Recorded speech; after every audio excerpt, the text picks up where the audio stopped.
Assalamualaikum warahmatullahi wabarakatuh. Pertemuan kita kali ini kita akan membahas kejadian majemuk.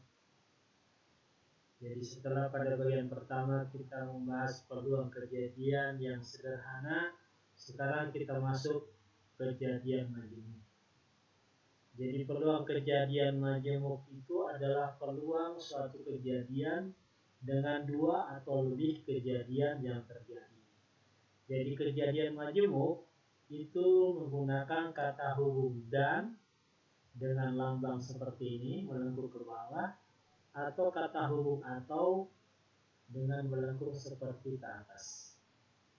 Sedangkan untuk kejadian majemuk nanti kita akan belajar ada 4 kejadian, yaitu kejadian saling lepas, kejadian tidak saling lepas, kejadian saling bebas, dan kejadian bersyarat.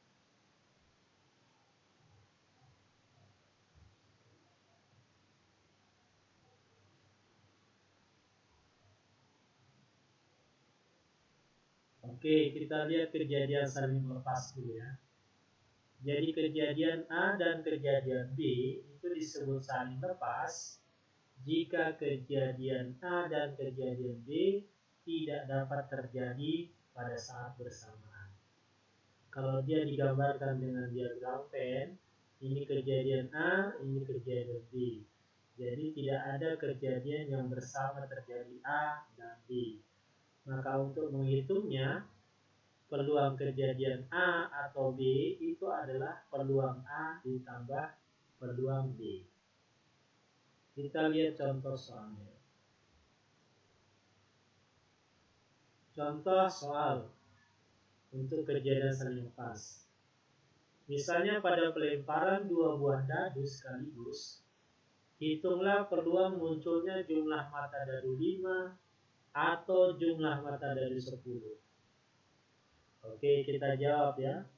Jadi misalnya A itu adalah kejadian munculnya jumlah mata dadu 5. Maka jumlah mata dadu 5 itu bisa terjadi jika dadu pertama 1, dadu kedua 4, atau dadu pertama 2, dadu kedua 3. Jadi 1, 4, 2, 3, 3, 2, 4, 1. Ini ada 4. Maka banyaknya kejadian A itu ada 4. Untuk kejadian B itu adalah jumlah mata dadunya 10. Nah, kalau 10 itu bisa 46, 55, 64.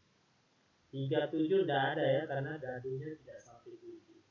Maka banyaknya kejadian B itu ada 3. Sedangkan untuk ruang sampel 2 dadu itu ada 36 ya. Kemarin kita sudah belajar ruang sampel 2 dadu. Maka peluang munculnya jumlah mata dadu 5 atau jumlah mata dadu 10 adalah peluang A ditambah peluang B. Di sini peluang A dan B ini tidak ada kejadian yang sama ya. Seandainya ada angka yang sama berarti dia tidak saling lepas. Oke. Sekarang ini NA per NS tambah NB per NS ya. NA-nya 4, NB-nya 3, berarti 4 tambah 3 7 per 36. Oke, gampang ini ya. Selanjutnya yang kedua, kejadian tidak saling lepas. Oke, jadi kejadian A dan kejadian B disebut kejadian tidak saling lepas. Jadi yang tadi itu saling lepas ya.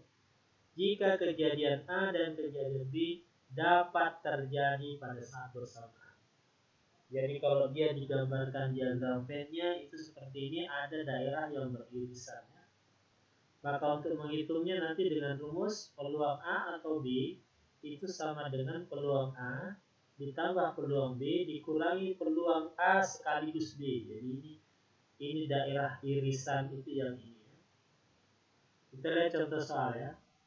Dari seperangkat kartu bridge akan diambil satu kartu. Tentukan peluang terambilnya kartu itu kartu as atau kartu berwarna merah. Oke. Kartu bridge itu atau kartu remi ya. Ini kartu remi, ini as. Ini 2, 3, jokernya keluar ya. Jadi kalau ini kita hitung ini untuk skop kelor ya, kelor ini ada 13 ya. Ini asnya anggaplah 1 ya, 1, 2, 3, 4, 10, J 11, I 12, K 13. Jadi setiap gambar ada 13 ya. Kelor 13, Kop 13, Hati 13, dan Demon 13 atau apa ya, wajib ya, wajib.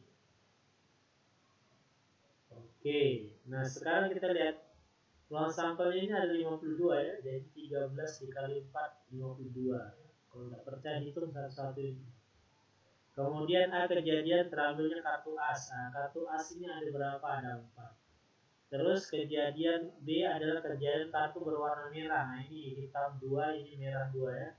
Jadi 2 kali 13 ini 26.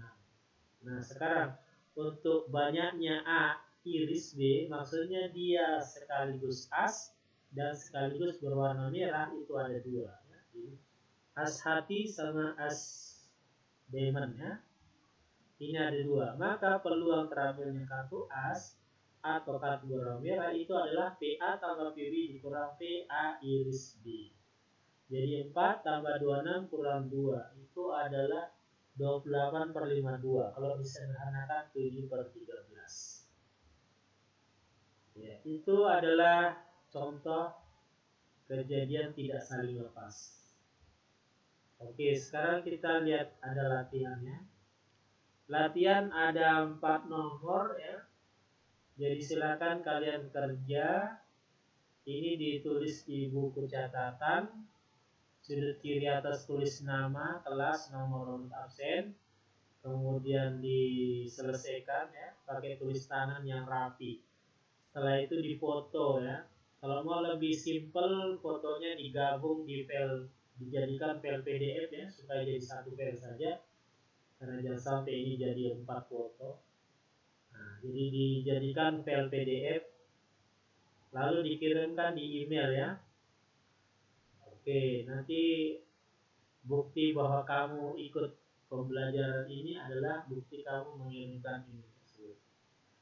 Oke, kalau ada pertanyaan silakan ditanya di grup ya. Tidak usah ragu-ragu. Terima kasih atas perhatiannya. Mudah-mudahan kita semua diberi semua kesehatan. Assalamualaikum warahmatullahi wabarakatuh.